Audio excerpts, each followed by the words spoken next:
ناخوش زندگی کے اسباب بننے والی 3 عادتیں۔ ماضی اور مستقبل کا سوچنا۔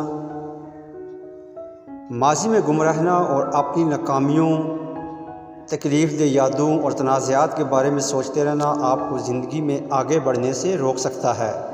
اس طرح مستقبل کے بارے میں بہت زیادہ خواب دیکھنا بھی کوئی اچھی عادت نہیں ہے۔ اگر ہم خوش رہنا چاہتے ہیں تو ہمیں حال میں زندہ رہنا سیکھنا چاہیے۔ کمالیت کی کوشش۔ خوشی ہر چیز میں کمال یا پرفیکٹ بن جانے سے نہیں ملتی۔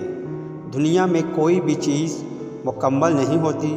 پرفیکشن کی کوشش وقت اور توانائی کے ضیاع سے زیادہ کچھ نہیں۔ ہر چیز میں پرفیکٹ بننے کی کوشش آپ کی حالت قابل رحم بنا دیتی ہے۔ اس سے آپ کا ذہن بھی متاثر ہوتا ہے اور خود اعتمادی بھی کم ہوتی ہے۔ نمبر 3، اپنا اور دیگر افراد کا موازنہ۔ اپنی ذات کا دیگر افراد کے ساتھ موازنہ بدترین عادات میں سے ایک ہے۔ ہم اکثر ملازمتوں، گھروں، گاڑیوں، رشتوں، دولت، کپڑوں اور دیگر متعدد چیزوں میں خود کا دیگر افراد کے ساتھ موازنہ کرتے ہیں۔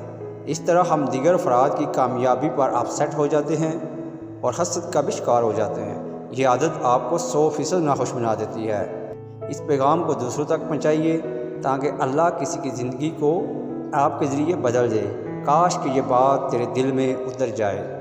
خواہش صرف اتنی ہے کہ کچھ الفاظ لکھوں جس سے کوئی گمراہی کے راستے پر جاتے جاتے رک جائے، نہ بھی رکے تو سوچ میں ضرور پڑ جائے۔ مزید ایسی پوسٹ حاصل کرنے کے لیے ہمارا چینل ضرور سبسکرائب کریں تاکہ آپ کو مزید اچھی ویڈیو مل سکے۔ جزاک اللہ۔